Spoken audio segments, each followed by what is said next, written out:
오늘은 교회력으로 부활절 넷째 주일이며 총회에서 제정한 어버이 주일입니다. 살아계신 하나님께 신령과 신정으로 예배드리겠습니다.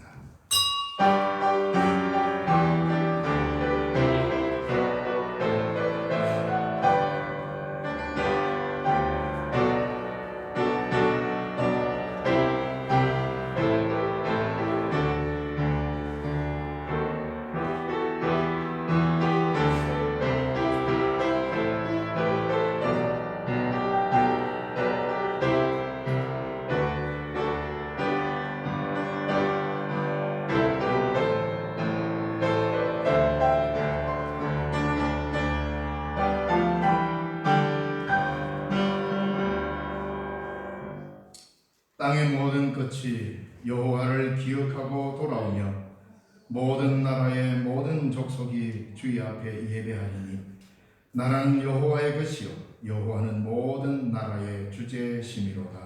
아멘. 찬송과 영광과 존귀를 홀로 영원 무궁토록 받으시기에 합당하신 주 하나님 아버지, 이 시간 주님의 백성들이 주 앞에 모여 하나님의 영광을 드러내며 예배합니다.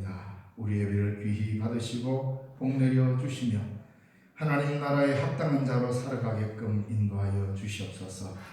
이 시간도 주의 백성들이 예배하며 하나님을 찬송하오니 우리의 찬양이 울려 퍼지며 주의 은혜를 끼치게 하시고 하나님의 영광스러움을 드러내는 아름다운 예배와 찬양이 되게 하옵소서. 말씀을 듣고자 하오니 깨닫는 지혜를 허락하여 주시옵소서. 두세 사람이 내 이름으로 모인 곳에 내가 그들 중에 있느니라 말씀하신 주님, 이 시간도 열악한 예배의 환경 가운데서 예배하는 이 땅의 교회 위에도 함께하여 주시고 그곳에도 주님의 성령이 충만히 내려 주시옵소서. 오늘 우리가 드리는 이 예배를 흠량하여 주시고 영광 받으시옵소서. 예수님 이름으로 기원하옵나이다. 아멘. 개회 찬송가 68장.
성시교독 98번 어버이 주일입니다.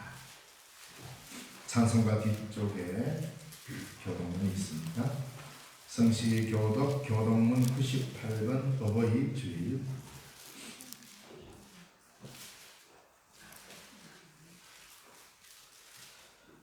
내 부모를 공경하라. 그리하면 내 하나님 여호와가 내게 준 땅에서 내 생명이 길리라. 내 아들아, 내 아비의 훈계를 들으며 내 어미의 법을 떠나지 말라.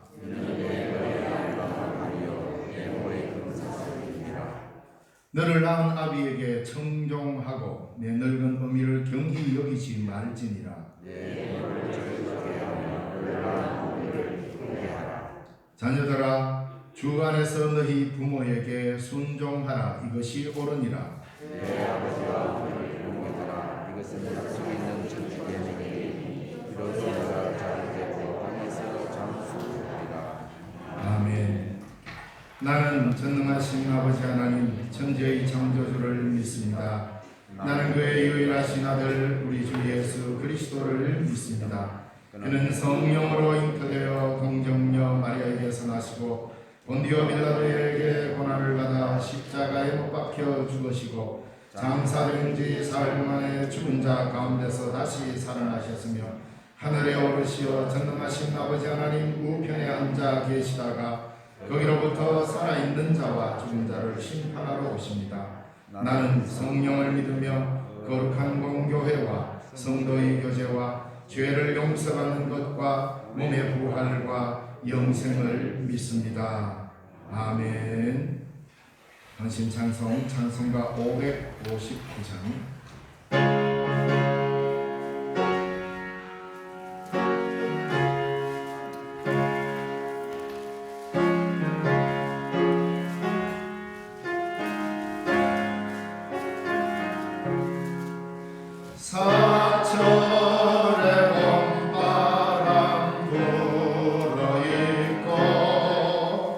하나님 아버지 모셨으니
거룩하시고 은혜가 풍성하신 하나님 아버지, 이 거룩한 주일에 하나님을 의지하며 주님의 전으로 인도하여 주심에 감사드립니다. 우리를 성결하게 하사 저희가 하나님의 성문을 찬양할 수 있는 믿음을 더하여 주옵소서. 지난 한 주간의 삶을 되돌아보면 하나님께서 저희를 지으신 뜻대로 세상과 구별되게 살지 못하고 늘 부족함과 연약함으로 살아왔음을 고백하고 회개합니다. 여러가지 시련과 아픔 속에서도 주님 때문에 기뻐하고 감사드릴 수 있는 신실한 주님의 자녀 되기를 원합니다. 어렵고 힘든 상황 속에서도 주님의 사랑을 실천하는 사람으로 살아갈 수 있도록 복 주옵소서. 이 땅에는 저희의 육신을 낳고 길러주신 어버이가 계시지만 효도하며 받드는 일에 인색했던 저희들임을 고백합니다. 내 부모를 공경하라 명하신 하나님의 법이 저희 입에서만 맴돌 뿐 가슴에 새겨지지 않았음을 고백하며 저희의 부끄러움과 부족함을 용서하여 주옵소서. 이제껏 자녀들을 위하여 모든 것을 희생하신 부모님들께 평강을 주옵시고 늙음에서 오는 외로움과 서러움, 쓸쓸함, 섭섭함 등 이 모든 것들이 하나님의 한량없는 사랑 안에서 사라지게 하여 주옵소서. 이 땅에 살아계시는 동안 끝까지 하나님 의지하며 말씀의 울타리 안에서 훌륭한 믿음의 어버이로 본이되며 기억되게 하옵소서. 사랑의 하나님, 주님이 창조하신 아름다운 5월에 더 주님을 찬양하며 푸르름을 대하는 자연과 같이 저희의 심령도 주님의 사랑으로 풍성하게 채워주옵소서. 이 시간에도 세계 속 복음이 오지마다 찾아가는 선교사들의 발걸음 지켜주옵시고 그들의 심령마다 성령 하나님 동행하여 주옵시고 많은 복음의 열매를 거두어 하늘나라가 이 땅에 하루속히 임하게 하옵소서. 우리나라에도 새롭게 선출된 대통령과 새 정부를 붙들어 주셔서 하나님의 정의와 공의가 물같이 강같이 흐르게 하는 나라, 무엇보다 국가와 국민의 안녕과 민생을 세세히 살피는 새 정부가 될 수 있도록 도와주시옵소서. 이 시간 당위에서 말씀을 전하실 목사님을 성령께서 권능으로 붙잡아 주셔서 목사님을 통하여 주시는 말씀이 우리 연약함을 살피시고 만지시며 우리의 교만함이 사라지게 하시고 우리의 부족함이 채워지는 역사가 일어나는 귀한 시간 되게 하옵소서. 여러가지 사정과 상황으로 예배에 참석지 못한 성도들에게도 저희와 동일한 은혜 내려 주옵시고 예배를 준비하고 도는 많은 손길들 주님께서 기억하옵시고 예배를 통한 모든 영광 주님 홀로 받으시옵소서. 곳곳의 예배의 자리에 함께하는 성도 모두가 오직 예수 그리스도를 아는 지식으로 승리하는 삶이 되길 원하오며 하나님의 은혜로 가정을 이루고 지켜가게 하심과 오늘의 모든 것 감사드리며 부활의真理를 매신 예수 그리스도 이름으로 기도드립니다. 아멘.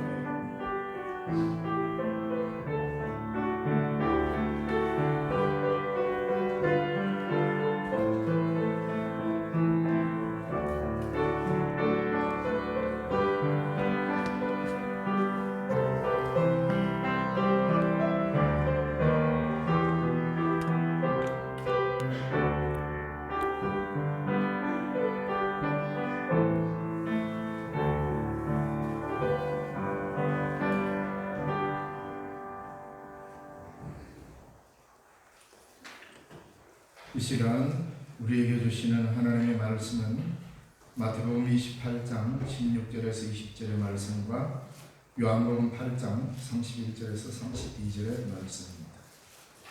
마태복음 28장 16절에서 20절의 말씀을 먼저 읽겠습니다.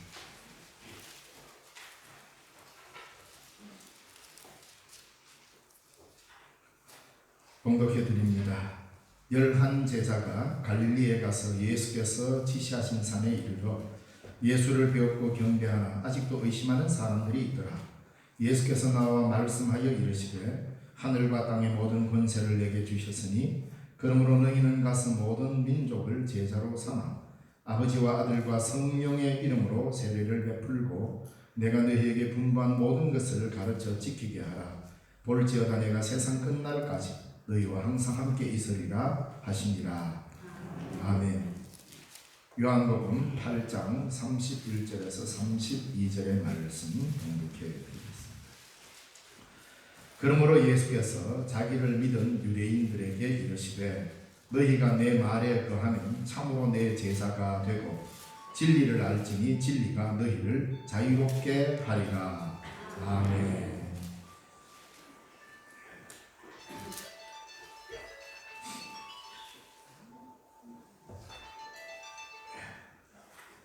급한 전화인지 모르니까 받아보세요. 아마 오늘 어버이날이라서 자녀들이 전화를 많이 하실 것 같습니다.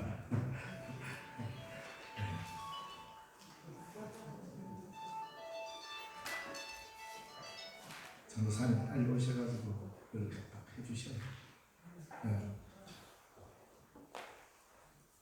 아니 전화하기 전에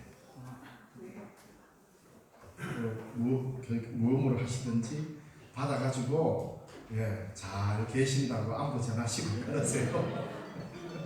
이래 어르신들 전화를 안 받으면 자녀들이 더 불안해합니다. 그러니까 통지를 해야 됩니다. 11시부터 12시까지 내가 예배니까 이 시간에는 전화하지 말해 하고 우리 어르신들은 주일날은 미리 이야기해야 됩니다. 그러면 오늘 이렇게 귀한 날 어버이날이니까 당연히 안부를 하지요. 엄마가 잘 계시나 아니면 혹시 교회 갔는지 안 갔는지 점검하려고 전화했을 수도 있습니다. 그럴 때는 딱 열어서 교회다 한마디 하고 끊으면 됩니다. 또 전화 자주 하는 것도 효도니까 받는 거 부담스러워하지 마시고 오늘 어버이 주일이지만 우리가 어버이 주일날에 관한 말씀들은 매 절기마다 또 수없이 듣고 제가 목회를 하면서 제일 어려워하는 게 이게 참 부모에 대한 효도에 관해서 여러분들에게 말을 한다는 게 참 어렵습니다. 그래서 이 어버이 주일날 설교가 제일 사실 힘듭니다. 제가 불효자로서 막대게 살았다고는 말할 수 없지만 또 효자는 자신 있게 말도 못하니까 다른 부분은 몰라도 니는 잘하나 이렇게 하면 제일 할 말 없는 게 이 어버이 주일날 설교입니다. 그렇지만 우리가 함께 살아가고 존경하는 마음을 늘 가슴에 담으면 그거로 우리가 또 이 효를 행하는 거 아닐까 생각합니다. 예수를 가장 잘 믿는 게 뭡니까? 성경 많이 외우는 거? 성경 많이 읽고 성경 많이 외우는 거? 아닙니다. 그거가 우리 주님이 우리에게 무엇을 원하시는지 아버지의 뜻을 헤아리고 그 뜻대로 살아가는 겁니다. 그래서 예수님이 나더러 주여 주여 하는 자마다 다 천국에 갈 것이 아니라 내 아버지의 뜻대로 행하는 자라야. 이게 우리가 하나님 아버지께 효도하는 올바른 믿음이듯이 마찬가지입니다. 부모에게 대한 효도도 그 부모의 마음을 헤아리고 부모의 뜻을 헤아려서 그 길을 살아가는 거죠. 이게 효도라고 생각합니다. 그래서 효도와 신앙은 같이 가게 되어 있습니다.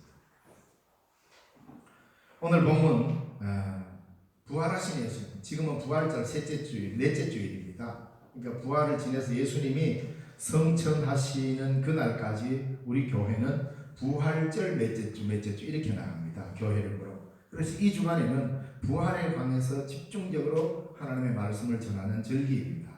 그래서 오늘은 어버이 주일이긴 하지만은 부활하신 주님이 성천하시기 전에 우리들에게 가장 큰 명령을 남기시고 성천하시는데 그 전에 우리가 무슨 명령을 했는가? 다른 거 아닙니다. 오늘 마태복음 읽었던 본문과 요한복음 읽었던 이 모든 본문을 종합해 보면 다른 거 아닙니다. 딱 한마디입니다. 제자 삼아라 이 말입니다. 그러면 제자를 삼으려면 나는 제자가 아닌데 제자를 삼을 수 있느냐? 아니죠. 우리가 먼저 제자가 되어야 하는 것입니다. 부활하신 예수님께서 성천하실 기약이 다가오니까 예수님이 하시던 그 하나님의 나라의 일들을 위해서 3년간 제자들을 가르치고 일꾼을 삼으셨습니다. 그렇게 3년간 집중 훈련을 했는데도 십자가 앞에서 다 도망쳤습니다. 그러니까 우리가 신앙생활 하다가 낙심하고 좌절하는 거, 그게 욕이 아니에요. 신앙생활 하다 보면 때로는 좌절할 수 있습니다. 때로는 예수를 보고 다 귀찮을 때도 있습니다. 그런 좌절이 우리에게 다가올 때도 있다 이 말입니다. 그럴 때 옆에서 아이고 예수나 똑바로 믿지 이렇게 하고 욕하면 안 됩니다. 예수님 다 배반하고 도망간 제자들을 향하여서 그들에게 비난한 것건지, 야 3년간 내하고 같이 묵고 살면서 뭐 배웠노? 책망하지 않았습니다. 부활하신 예수님은 그들을 찾아가셔서 위로하고 아침밥 해먹이고 고기 굽어서 먹이고, 그래서 예수님이 부활하신 후에 제자들을 찾아다니면서 제일 먼저 한 일은 먹이는 일이었습니다. 바닷가에 고기 구워놓고 오도록 기다리고, 야 너가 잡은 생선도 좀 더 가져오너라, 같이 구워 먹자. 굉장히 소박하죠. 그러면서 예수님과 제자들의 관계가 회복되어 갑니다. 그러면서 예수님은 한 번도 그들에게 이 나쁜 놈들, 내가 힘들 때 다 도망가고 말이야, 너 일하기냐고 그렇게 말하지 않았습니다. 그리고는 그들 만나서 다시금 심기일전에서 부활하신 그 주님을 이야기하고 부활의 주님을 선포하는 자리까지 세우기까지 그렇게 오셨잖아요. 그러니까 신앙이라는 것은 자기 중심적으로 생각해서 내 기준으로 다 판단해가지고 그렇게 함부로 재단하면서 다른 사람의 신앙을 재단하는 것은 제자의 길에서 걸림돌입니다. 옳지 않다 이 말입니다. 그리고 예수님께서 오늘 본문에서 최후의 명령, 이걸 우리가 지상명령이라고 그러죠. 지극히 높으신, 가장 높은 이 지상명령이 땅지자 위상자가 아닙니다. 지극할 지자입니다. 그러니까 지극히 위에 있는 최고의 명령이라 이 말입니다. 이 지상명령을 우리에게 이루시고는 성천하십니다. 물론 복음서마다 성천 기록이 마태복음에는 예수님이 성천하셨다라는 이 기록은 없습니다. 마가복음에는 하늘로 올리우사 있고, 누가복음에도 성천 기사가 없는데 누가가 복음서에는 서지 않았지만 누가복음을 쓴 누가가 사도행전을 기록했잖아요. 그러니까 이 사도행전에 예수님의 성천 기록이 들어 있습니다. 그리고 요한복음에도 예수님의 성천 기록은 없습니다. 마가복음과 사도행전 이 두 곳에 예수님이 성천하셨다라는 기록이 있는데, 이 성천하시는 그날까지 이 부활하신 주님이 뭘 했느냐? 다른 거 하지 않았어요. 제자들 단돌이 했습니다. 경상도 말로 제자들 단돌. 다른 것 쫓아다니면서 군중들을 모아가 다시 갈릴리에 모아가 병자 고치면서 많은 사람 불러 모은 게 아니고, 부활하신 주님은 그 부활하신 주님 있기 이전에 십자가로 인해서 피폐해지고 낙심해가 좌절해가 다 고향으로 가버린 이 제자들을 찾아다니면서 제자 단돌이에 40일을 사용하셨어요. 그 왜 그랬습니까? 그만큼 제자의 삶을 살고 제자 한 사람이 귀하고 너무나도 소중하기 때문에, 그들로 통하여 예수님이 하실 일들을 이어가야 하기 때문에 그렇게 소중히 여겼습니다. 자, 이렇게 해서 예수님은 제자들을 챙기시면서 예루살렘에서 갈릴리로 다시 가서 제자들과 함께 40일을 살면서 가르칩니다. 그 가르침의 핵심이 뭐냐면 그게 오늘 마태복음에 나온 오늘 이 본문의 내용입니다. 그래서 우리는 신앙생활 한다는 것은 뭡니까? 우리가 예수님을 믿는다고 하는 것은 예수님께서 하신 일을 믿는 것이고, 그분의 일을 우리가 믿는 것이고, 그리고 그분 자신을 우리의 구주로 믿는 것, 이런 모든 것들은 서로 분리될 수가 없습니다. 그리고 주님의 부탁을 받아들이고 그 주님의 명령과 부탁을 내 것으로 삼는 것, 이게 믿음입니다. 예수님은 우리를 이 땅에 남겨두시고 어떤 삶을 살기를 원하십니까? 오늘 우리가 이 자리에 신령중앙교회라고 하는 공동체 이름으로 모여가지고 여기서 우리가 예배를 드리고 있습니다. 이럴 때 주님은 우리의 예배를 받으시는 자리에서 이 예배를 받으시기를 지극히 원하시지만 우리로 통하여서 주님이 바라는 삶은 어떤 삶일까? 이걸 한번 생각해 보자는 것입니다. 일전에 우간다 그 모든 민족 신학교의 그 학장이신 우리 윤재성 목사님께서 저희 교회 2번 오셨죠. 오셔가지고 설교도 하시고 간증도 하셨는데 지금도 아프리카 우간다에서 그 신학교에 학장으로 계시면서 저하고 이렇게 카톡도 자주 이렇게 왕래하고 연락도 전하고 또 우리 교회가 그 신학교에 지금 열심히 신학을 배우고 있는 아프리카 사람, 콩고 사람, 수단 사람, 우간다 사람 한 명씩 우리가 신학생 돕고 있잖아요. 생활비로. 그걸 굉장히 고마워하시면서 그분이 이런 글을 이렇게 보냈는데 제가 그 윤재성 목사님의 글을 토시 하나 안 들고 그대로 인용해서 한번 읽어드릴까 싶습니다. 왜냐하면 오늘 본문과 너무나도 참 잘 맞기 때문에.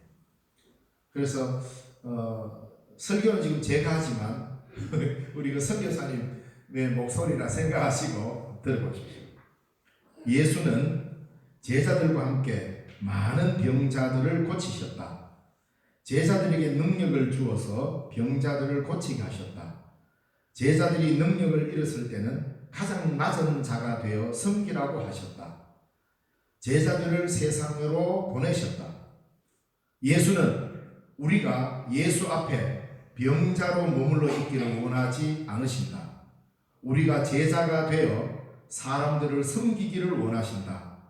우리에게 주어진 능력으로 사람들을 고치기를 원하신다. 우리를 통해 이 땅에 하나님의 나라를 이루기를 원하신다. 그러나 우리는 여전히 예수의 제자가 되라는 예수의 부름을 외면하고 예수 앞에서 병자의 자리에 서고 싶어 한다. 예수의 제자로서 사람들을 섬기기보다는 예수 앞에서 병자가 되어 고침받기를 원한다. 나는 제자인가 병자인가? 제 가슴을 팍 때리는 말씀으로 주셔가지고 한번 곰곰이 물어봅시다. 우리 스스로가 우리는 예수님 앞에서의 제자인가 병자인가? 병자가 그냥 좀 이상합니다. 환자인가? 바꾸더라도 우리는 예수 앞에 제자로 살기를 원하고 있는가? 아니면 끊임없이 환자로 대접받기를 원하고 있는가? 이 이야기입니다. 참된 신앙은 예수 앞에서 환자로 사는 것이 아니라 제자로 사는 겁니다. 그래서 오늘 읽은 본문 중에 요한복음 8장 31절에서 32절의 말씀을 읽었습니다.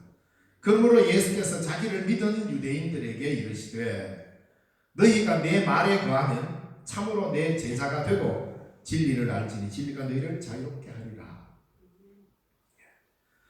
예수님께서 다니시면서 이적도 행하시고 말씀을 전하자 많은 사람들이 예수님을 믿게 되었습니다. 예수님께서는 이미 자기를 믿고 있는 유대인들에게, 그러니까 예수님을 배척한 게 아니라 예수님을 믿는 그 유대인들에게 한 걸음 더 깊은 믿음의 단계를 요구하셨습니다. 성경을 자세히 읽어보면 신앙에 이런 단계가 여러 단계가 있다 이렇게 말은 하지 않지만, 뚜렷한 단계를 말하지는 않지만 어떤 단계가 있는 것과도 같은 표현을 종종 합니다. 그래서 신앙에도 보면 뭔가 이렇게 약간의 단계가 있는 것처럼 볼 수 있는데, 예수님의 말씀을 직접 들으면, 왜냐하면 그 당시에 예수님의 말씀을 직접 듣고 이적을 보고 기적을 경험하고 있는 그대로 믿는 그리스도인들은 어떻게 보면 굉장히 소박한 단계라고 할 수 있습니다. 예수님과 같이 기적도 보고 예수님이 일으킨 기적에 참여도 하고 병자를 고치는 것도 보기도 하고 자기도 고침받고 이렇게 해서 신앙을 갖게 된 기본적인 신앙 상태에 머물렀던 이런 소박한 신앙의 단계도 있다 이 말입니다. 이런 신앙의 단계는 성경이 기록된 것을 무조건 받아들이고 말씀대로 살려고 노력하는 신앙이라는 긍정적인 측면도 등장하기는 합니다. 그러나 이런 신앙은 신앙의 대상이 지극히 자기가 본 것, 내가 경험한 것, 이런 것만이 올바른 신앙이라고 생각하는 한계에 머무르기 쉽습니다. 그래서 자기 경험과 자기 주관의 신앙을 붙들어 매는 경우가 있다 이 말입니다. 어떻게 보면 이런 소박한 그리스도인의 특징은 대체로 자기중심적이며 뭔가 얻기를 바라는 이런 신앙의 형태로 머물러 있을 수가 있습니다. 이와 같이 무엇인가 얻으려는 신앙을 요한은 예수를 믿는 유대인으로 이렇게 표현했습니다. 이 신앙의 단계를 필요 없는 것으로 예수님이 내치지는 않았습니다. 그런 신앙의 연약한 단계도 필요하다는 거죠. 그러나 그 단계에만 머물러서 그런 신앙만 갖고 평생 살라고 말하지 않았다 이 말입니다. 왜? 우리로 하여금 진리 안에서 자유롭게 살게 하도록 우리를 불렀다. 이 진리 안에서 자유롭게 사는 삶이 뭡니까? 이게 제자의 삶이라는 것입니다. 그래서 주님이 바라시는 올바른 신앙의 상태는 어떤 상태냐 이 말이죠. 예수님께서 이러한 자기중심적 신앙으로 믿는 그리스도인들에게 너희가 내 말에 거하면 참으로 내 제자가 되리라 라고 말씀하셨잖아요. 내 말에 거할 때에 참으로 내 제자가 됩니다. 그래서 예수님은 분명히 이 말씀을 이미 자기를 믿는 자들에게 하신 말씀입니다. 불신자에게 한 말이 아닙니다. 예수를 믿는 유대인들에게 이 말씀을 하셨어요. 그래서 참으로 너희가 내 말에 거하면 참으로 내 제자가 된다라는 이 말씀은 예수를 믿는 사람에게 했습니다. 그러니까 오늘 이 말씀을 우리에게 한다라고 생각하면 될 겁니다. 그렇다면 이 말씀은 예수님을 단순히 믿는 단계가 있고 그 다음으로 예수님의 제자가 되는 단계가 있다는 것을 암시하고 있는 듯한 메시지죠.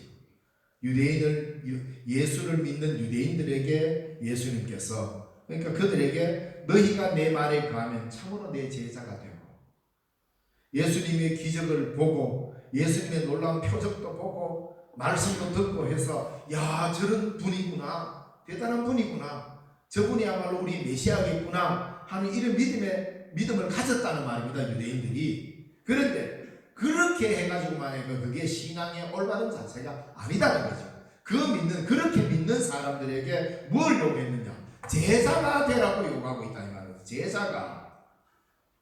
제자가 될 때 비로소 진리 안에서 자유를 누리게 된다, 이 말씀을 하신 거잖아요. 그래서 단순히 믿는 단계를 넘어서서 제자가 되는 단계가 있다는 것을 암시하시면서 오늘 이 본문을 우리에게 가르쳐 주셨는데, 단순히 믿는 신앙의 단계는 그것 자체가 완성된 게 아닙니다. 내가 예수를 고백한다? 여러 번 말씀을 드렸습니다. 주는 그리스도시요 살아계신 하나님의 아들이십니다라는 이 신앙 고백이 딱 나왔단 말입니다. 그게 완성이 아니에요. 그 고백은 앞으로 내가 신앙생활해야 될 신호입니다. 출발의 언어입니다. 시작의 언어란 말입니다. 주는 그리스도시요 살아계신 하나님의 아들입니다라는 이 믿음의 고백은 이제 내가 이것을 믿고 이력을 붙잡고 살아가겠습니다.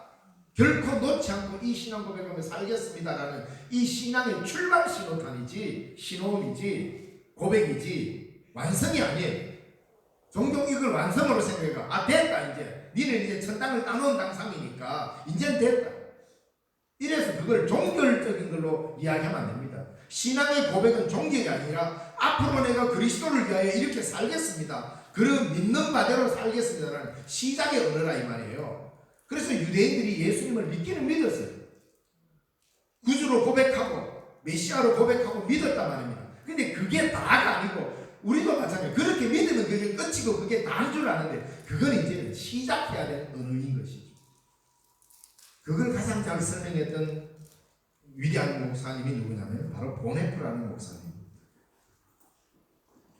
만약에 예수 그리스도를 구주로 고백하는 것, 주는 그리스도의 살아계신 하나님의 아들입니다라는 이 고백의 언어가 최종적인 언어가 딱 되어버리게 되면 우리가 살아가는 삶의 은혜는 사구려 은혜에 집하게 돼요. 예수 대충 믿어도 되는데 왜? 이미 나는 고백해놨기 때문에 이래 나가버려요.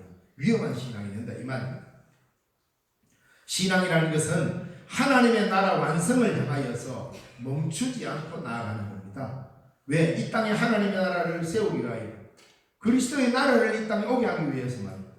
예수님은 단순한 그리스도인에게 거기서 머무를 것이 아니라 한 단계 더 나아가서 제자가 되는 그리스도인으로 성숙하게 살 것을 바라고 계셨다 이 말입니다. 우리는 뭘 위해서 합니까? 신앙의 성숙을 위해서 우리는 얼마나 투자하고 있습니까? 내 삶의 유택함과 내 삶의 질을 높이기 위해서는 있는 힘을 다해서 투자하면서 하나님의 나라 역군이 되고 그리스도인으로서 예수의 제자가 되기 위해서 우리는 무엇을 멈추고 무엇을 시행하고 있는가? 무엇을 포기하고 무엇을 붙잡고 있는가? 곰곰이 생각해. 이게 신앙인 것입니다. 그렇지 않으면 내가 믿는 이 신앙은 자칫 잘못하면 내 필요에 따라 사용할 수 있는 하나의 도구가 되어버립니다. 믿음. 신앙이라고 하는 것은 거기에 내가 내 생명까지도 전적으로 걸 수 있는 게 신앙이고 믿음 아니에요? 믿음이라는 것은 내 생명을 거는 겁니다. 그런데 삼자적 입장, 멀찍이 서서 신앙은 내 삶을 윤택케 하는 하나의 도구화가 되어버립니다. 그건 믿음이 아닙니다. 주님이 가장 경계하는 신앙이 그런 신앙. 단순한 신앙과 제자는 예수님의 말에 거하는가 그렇지 않는가의 차이로 요한복음 8장에서 딱 단순하게 구분하고 있습니다. 내 말에 거하면 참 내 제자가 되고 내 말에 거하지 아니하면 그냥 예수를 믿는 유대인에 머무르게 됩니다. 이 차이입니다. 내 말에 거한다 그러니까 성경을 달달달 외우면 되겠네요. 아니에요. 오히려 성경을 달달달 외우는 게 오히려 방해가 될 수 있습니다. 여러분 성경 달달 외우고 성경을 많이 읽는다고 해서 우리가 제자로 나아가는 길과는 생각을 깊이 해야 됩니다. 그렇다고 성경 보지 말라는 말이 아니에요. 왜? 우리에게 있어서 성경만이 유일한 계시이기 때문에. 그러나 이것을 지식적으로 내 머리에 많이 넣는 것과 제자로서의 삶으로 나아가는 것과는 다를 수 있습니다. 왜? 오히려 많이 읽었기 때문에, 많이 외웠기 때문에 나는 이미 제자가 되었다라고 생각하는 순간 그것이 독이 될 수 있기 때문에. 그래서 위험합니다. 그렇다고 성경 읽지 말고 그냥 똑바로 살아라 이 말은 아니에요. 내가 살아가는 삶의 표준과 기준을 하나님 말씀에 비추어서 끊임없이 자기 점검을 해나가는 이런 방식으로 성경을 읽으면 매우 유익하겠죠. 그래서 우리가 말씀에 거한다는 것, 이 말씀에 거하는 것, 예수님의 말씀을 듣고 읽고 머리에 기억하는 단계는 소박한 그리스도인이라는 이런 신앙의 단계라고 말할 수 있을 것입니다. 예수님의 말씀에 거하는 단계는 예수님의 제자가 되는 단계라고 할 수 있는데 여기서 거하다, 말씀 안에 거하다라는 이 표현은 뭐냐면 하나가 되다라는 말입니다. 헬라어로. 말씀에 거하다 이 말이니까 말씀이라는 집이 있는데 그 집에 내가 들어가 있다. 집과 내가 분리가 되는 이런 차원으로 거하는 게 아니에요. 자칫 잘못하면 나는 거기에 거하다 그러니까 나는 이 집안에 거하고 있다 이러면 집과 내가 분리가 되잖아요. 헬라어는 그런 식으로 말하고 있지 않습니다. 말씀 안에 거하다라고 할 때 이 거하다는 말씀과 내가 구분이 안 되고 하나가 되어버리는 것 말이에요. 그래서 하나가 되다라는 말의 의미가 더 강하다 이 말입니다. 이 말을 요한복음에서는 굉장히 반복적으로 쓰고 있습니다. 뭘 이야기합니까? 예수님이 내 안에, 내가 예수님 안에 있다. 이 말로 많이 사용하고 있습니다.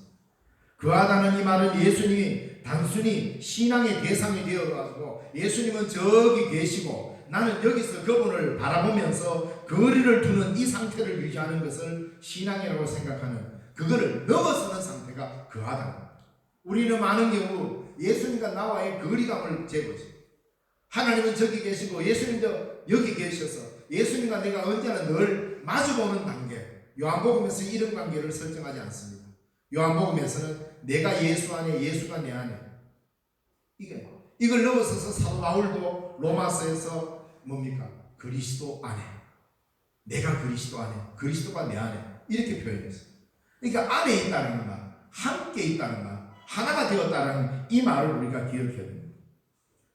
그래서 거기서 한 걸음 더 나아가 예수님과 믿는 자가 하나 되는, 다시 말해 예수님과 믿는 나와의 관계가 예수님과 내가 분리가 되어가지고 서로 멀찍이 서서 구분할 수 있는 이 단계가 아니라 그냥 하나가 되어버리는 이 상태를 거하다는, 이게 가능한가? 이게 할 수 있기는 한가? 인간적으로 보면 불가능합니다. 우리는 한없이 죄 많은 인간일 뿐이고 주님은 거룩하신 분입니다. 그래서 우리 편에서 그 주님과 하나 되려고 하면 길이 없습니다. 사실 인간 편에서 주님과 하나 되려고 하면 길을 낼 수도 없고 만들 수도 없습니다. 불가능합니다. 그래서 주님께서 먼저 자신을 낮추셔서 하나님의 영광된 보좌의 자리를 버리시고 인간 되셔서 우리에게 오셨습니다. 우리가 예수님 안에 먼저 들어갈 수 있을 것 같지만 그렇지 않습니다. 부활하신 주님이 영으로 성령으로 우리에게 먼저 찾아오셨습니다. 그래서 그 주님과 내가 하나 되어서 주님이 우리에게 말씀해 주신 그 뜻을 따라 말씀에 거하며 진리를 향하여 하나님의 나라를 향하여 살아가는 이 삶이 신앙인 거죠. 그래서 이것이 인간적인 입장에서 보면 불가능하기 때문에 안 되게 되어 있습니다. 그런데 주님은 자신을 성육신하시고 낮추셔서 우리 가운데 오셨기 때문에, 주님이 이루셨기 때문에 이게 불가능하지만 가능하게 되었단 말입니다. 그럼 이걸 우리는 뭐로 합니까? 이걸 은혜라고 이야기합니다. 은혜. 그래서 그 은혜 속에 살면서 내게 이런 은혜를 베풀어 주셨기 때문에 우리는 어떻게 살아야 됩니까? 주님과 거리를 두고 사는 게 아니라 제자로서 진리 안에서 자유롭게 살아요. 그게 어떤 삶이에요? 하나님의 나라를 이루려는 믿음의 삶을 살아가는 말입니다. 이럴 때 우리의 신앙이 성숙해지는 거예요. 마냥 신앙을 자기중심적으로 자기가 기준이 되어가지고 모든 판단을 자기가 해버리면 굉장히 위험한 신앙이 될 수 있습니다. 그래서 요한은 예수님의 말씀이 믿는 자의 마음에 들어와 썩어져서 말씀과 그 말씀을 듣는 자가 구별되지 않는 하나가 되어 필요할 때 굳이 의도하지 않더라도 그 말씀에 따라 저절로 행동하고 판단하게 되는 것을 거하다라는 말로 표현하고 있습니다. 이런 신앙은 자기중심적 신앙이 아니라 하나님과의 관계를 더욱더 중요시 여기고, 혹은 내가 무엇을 받았기 때문에, 내가 무엇을 이루었기 때문에, 내가 어떤 축복을 받았기 때문에 라고 하는 어떤 결과나 일 때문이 아니라 그저 나의 주님이 되어주셨다라고 하는 하나 어떤 이런 표현을 존재적 관계라고 이야기합니다. 뭔가 해주고 뭔가 결과가 나오고 내게 필요한 어떤 것들이 주어졌기 때문에 예수 믿는 게 아니라 그냥 그분이 주님이시기 때문에 그냥 믿는 겁니다. 그리고 그분이 나를 따르라 했기 때문에 따라가는 겁니다. 그리고 우리에게 제자를 삼으라 했기 때문에 그 말씀대로 그냥 제자를 삼으면 그냥 따라가는 겁니다. 이유가 없습니다. 이게 신앙의 자유입니다. 이렇게 살아갈 때 우리는 제자가 되는 겁니다. 이렇게 재보고 저렇게 재보고 여기에 어떤 결과가 나올까, 그래 되다가 가룟 유다가 되는 겁니다. 가룟 유다가 예수님 제자 중에 제일 똑똑했습니다. 계산이 제일 밝았어요. 예수님도 아무나한테 회개 안 맡깁니다. 베드로한테 맡겨놨다가 살림 거들라고요. 가룟 유다가 제일 똑똑했습니다. 맡겼어요. 근데 계산만 하고 있으면 안 되죠. 잘 따라가도록 불렀는데 자기 생각으로 자기 계산으로 하다 보니까 결국은 가장 가까이에 있는 제자가 예수님을 팔지 않았습니까?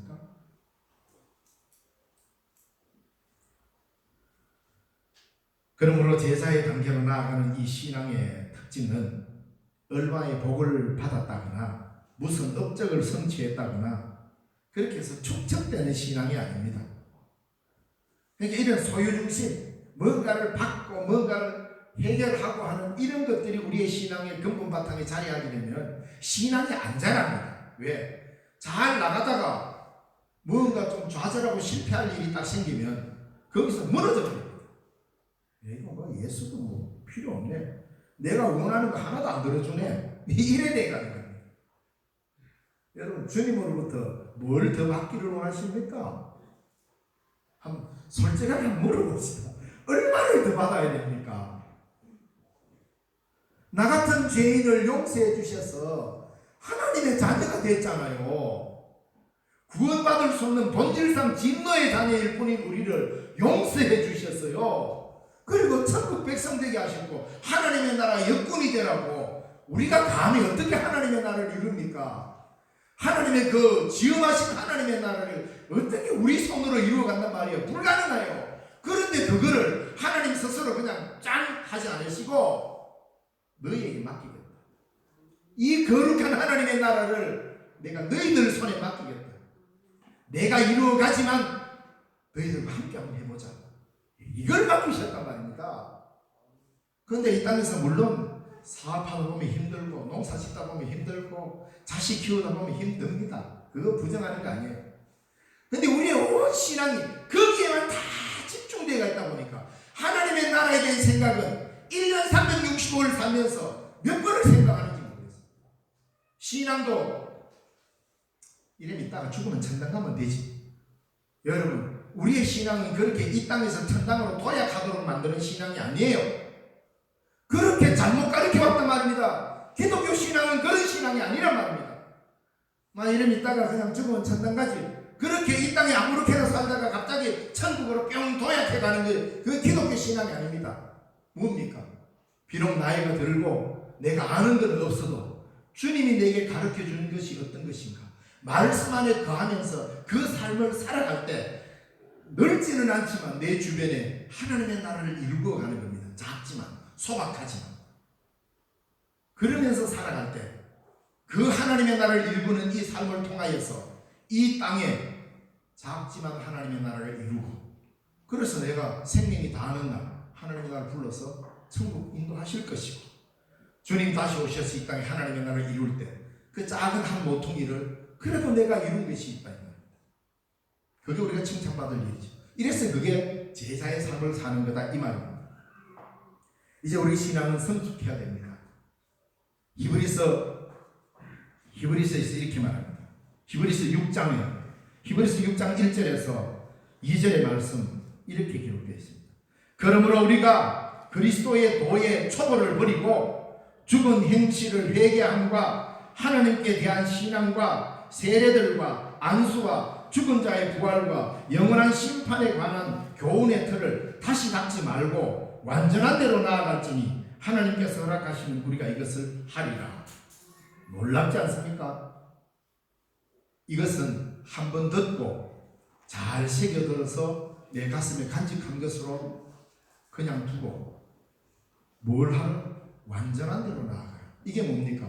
히브리서에서 말하는 올바른 제사가 드려지는, 진정한 영적 제사가 드려지는 하나님의 나라를 이루는 대로 나아가라 이 말입니다.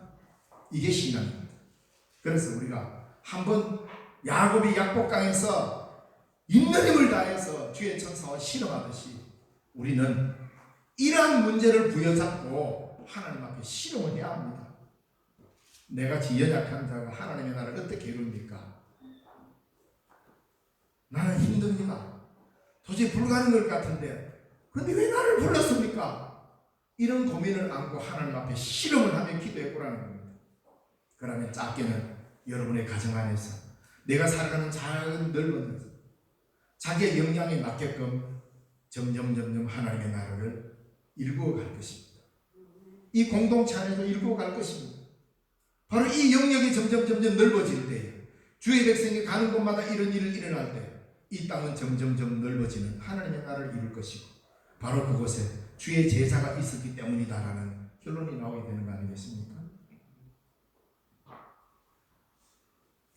제자가 되는 신앙은 쌓지 않고 점점 쌓아놓고 버리는 신앙입니다. 자기의 신앙적 아직을 끊임없이 반성하고 자신이 더 투명해질 때까지 나아가 결국 나 자신의 자존심과 자아가 다 사라지고 그곳에 그리스도가 가득 차는 신앙을 말합니다. 불가능하다고요?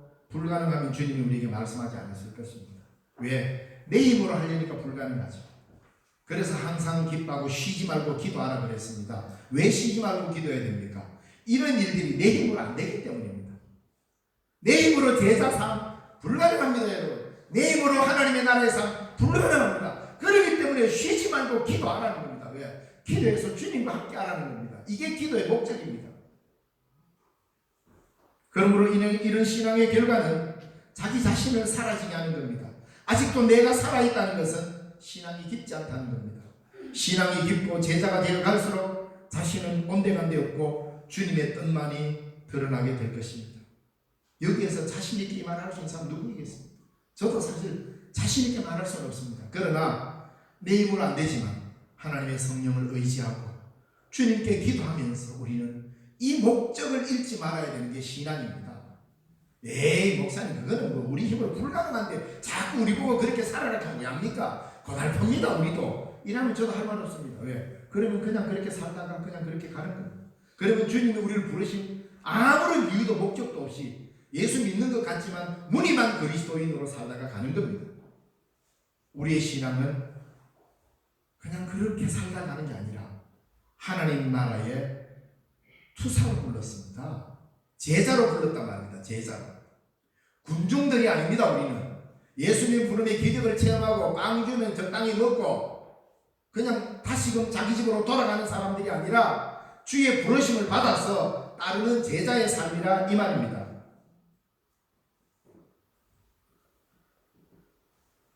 어떻게 하든지 간에 우리는 주님이 내게 무엇을 요구하는지를 잘 알고 그 뜻을 따라갈 때만이 올바른 제자의 삶이고 하나님의 나라를 이렇게 세울 수 있을 것입니다.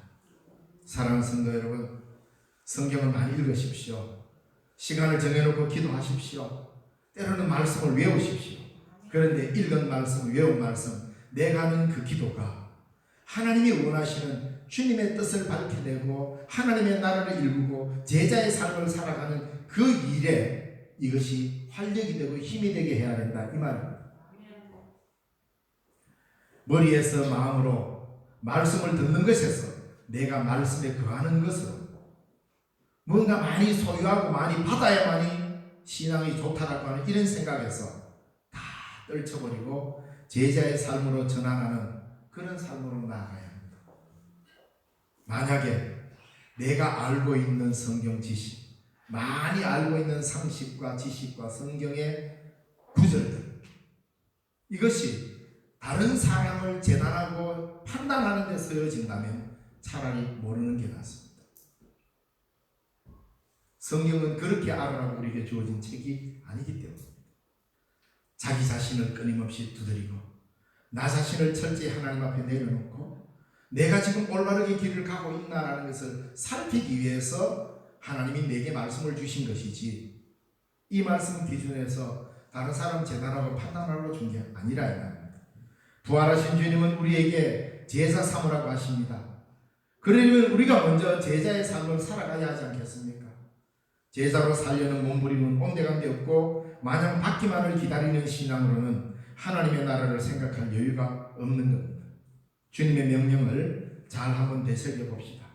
19절에서 오늘 읽은 이 마태복음 28장 19절 20절 말씀에 보면은 그러므로 너희는 가서 모든 민족을 제자로 삼아 아버지와 아들과 성령의 이름으로 세례를 베풀고 내가 너희에게 분부한 모든 것을 가르쳐 지키게 하라. 볼지어다 내가 세상 끝날까지 너희와 항상 함께 있으리라 하시니라 했습니다.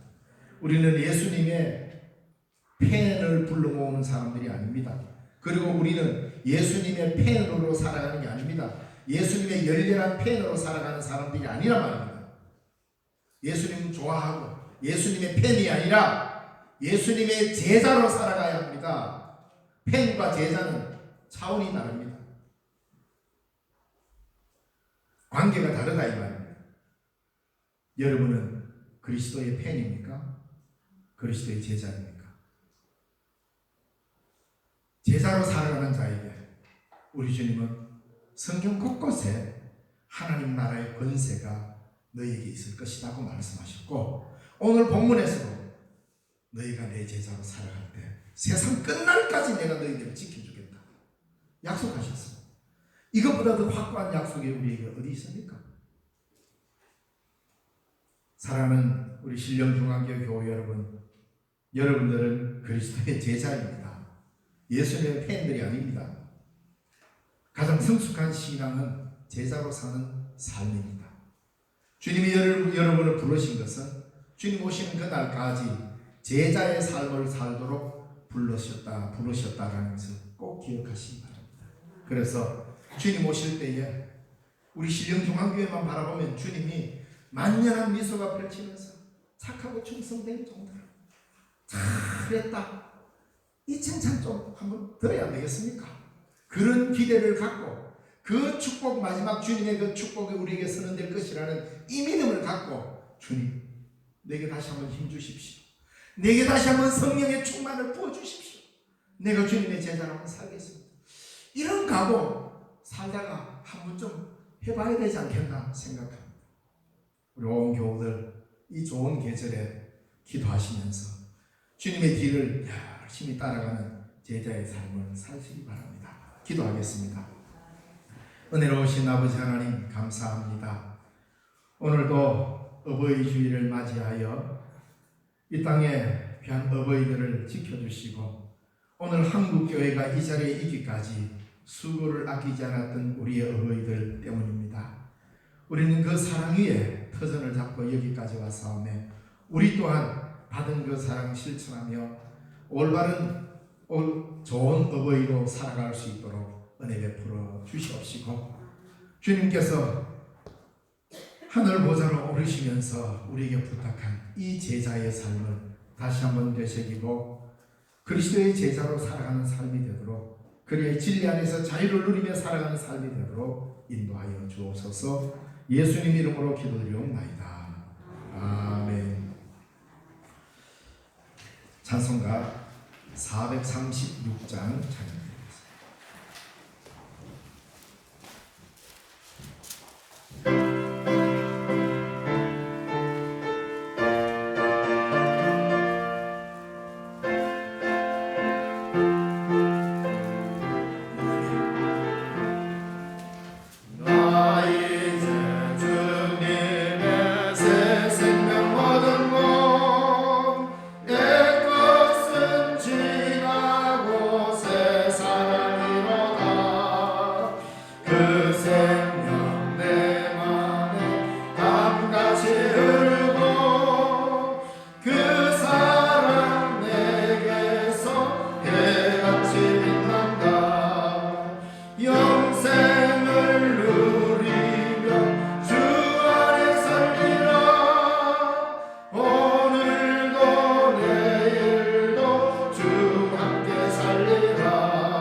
찬송가 317장 1절 부르시면서 봉헌하겠습니다.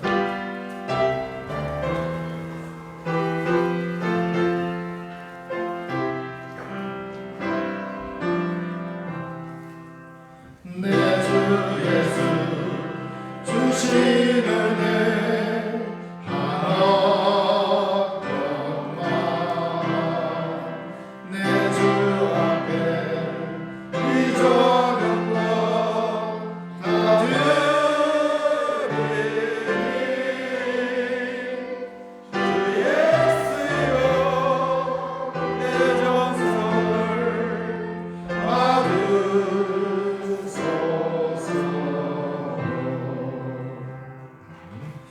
기도드리겠습니다. 하나님 아버지 감사합니다.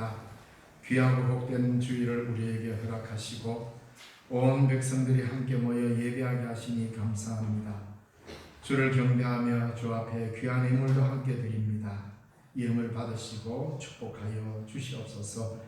11조로 구별하여 드리는 예물 하나님이 받으시고 복의 복을 다하시사 그의 산업과 일터와 모든 가정들 위해 하나님의 복이 있게 하시고 주님의 귀한 복을 경험케 하여 주시옵소서. 또 범사에 감사하여 귀한 예물 드립니다. 여러 가지 일로 선교 헌금으로 또 봉사하게 되어 감사의 물로 토요학교 후원금으로 또 주의 몸된 교회에 여러 손길들로 수고합니다. 교회 미화와 차량 봉사로 교사로 수고를 아끼지 않은 그 모든 손길들도 주님 이 시간 함께 받아주셔서 축복하여 주시고 이 땅에 사는 날 동안 물질의 핍절함 없도록 주님 동행하여 주시옵소서. 이 예물이 서 있는 곳에는 하나님의 나라가 아름답게 증거되는 귀한 일에 쓰임받게 하옵소서. 예수님 이름으로 기도드리옵나이다. 아멘.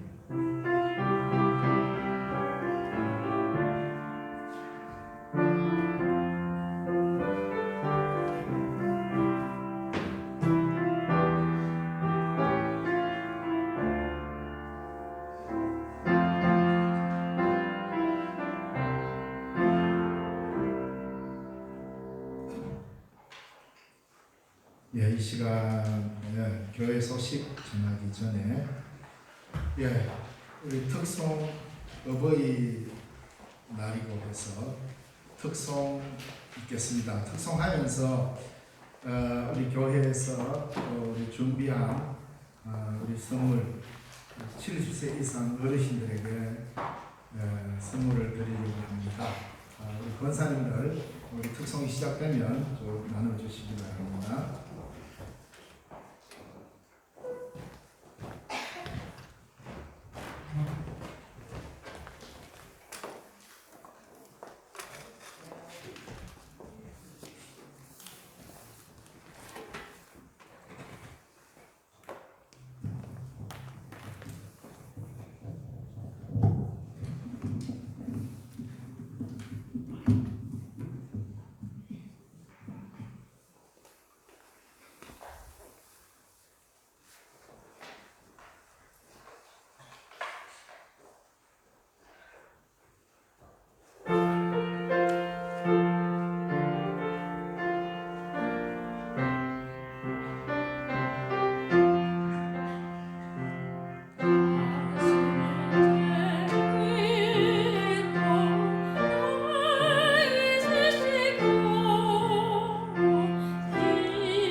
우리 어르신들 더욱 건강하시고 지금도 우리 신령중앙교회를 기도의 터전으로 만드시고 여러분들의 신앙적 이끄심이 있어서 여기까지 왔습니다. 앞으로도 더 많은 기도와 더 건강을 유지하시며 사시기 바라고 내년에도 또 이렇게 귀하고 복된 시간을 함께 나눌 수 있기를 바랍니다. 교회 소식을 드립니다. 오늘 처음 오셔서 하나님께 예배드리신 분들 주님의 이름으로 환영합니다. 하나님의 지상 명령인 복음 전파에 우리 모두 동참합시다. 오늘 교회로 부활절 넷째 주일이고 우리 어버이 주일입니다. 다음 주일은 청년 주일이며 또 스승의 주일이기도 합니다. 오늘날 예배 만예배 후에 어버이 주일을 맞아서 코로나 때문에 정말 오랜만에 전교인 식사를 나누고자 합니다. 이제 한 2년 이상 코로나 방역 수칙을 굳이 이야기 안 해도 스스로 알아서 이미 몸에 배인 것 같아요. 잘 지키시고 식사를 맛있게 하시면 됩니다. 이를 위해서 식사를 수고해 주신 분, 또 이름을 알 수 없는 분들이 또 이렇게 후원을 해 주셨어요. 그래서 우리들의 식탁이 참으로 풍성해졌습니다. 또 이렇게 선물로 나눌 수 있게 되었습니다. 여러분들 모두 감사드립니다. 이번 주 각기관 원래의 남성교회와 1, 2 여성대입니다. 우리 지난주에 우리 새가족 박혜경씨 등록했습니다. 우리 다 함께 자리에서 일어나셔서 성도의 계절을 나누겠습니다. 주님의 평강이 함께하길 바랍니다 하며 평안을 나누시기 바랍니다.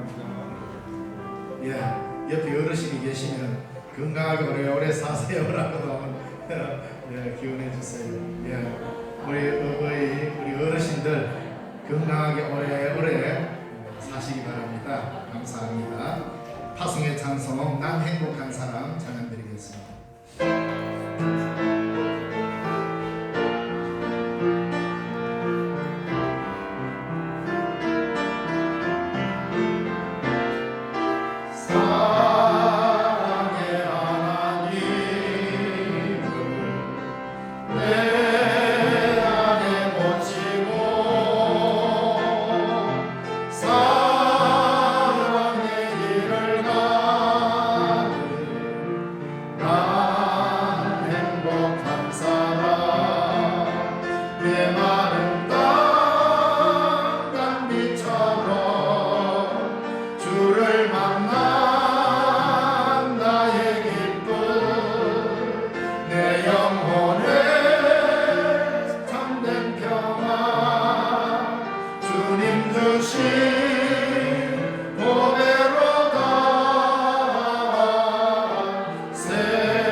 오늘이 거룩한 주일에 예배드리고 세상을 향하여 파송되어가는 우리 신령중앙교회 교회 여러분, 예수님께서 우리에게 모든 민족으로 제자를 삼아라고 말씀하셨습니다.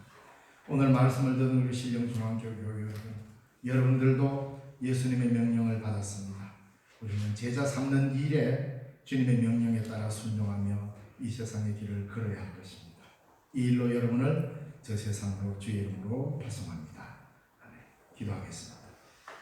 지금은 우리 주 예수 그리스도의 그 크신 은혜와 하나님 아버지의 지극하신 사랑과 성령님의 위로교통 충만 하나 되게 하시는 은혜가 오늘도 주의 말씀을 듣고 제자 삼아 이 땅에 하나님의 나라를 일구어가는 일에 쓰임받기로 다짐하는 주의 사랑하는 백성들 머리 위에 또 우리 어버이들 위에 이제로부터 영원까지 항상 함께 계시옵기를 간절히 축원하옵나이다.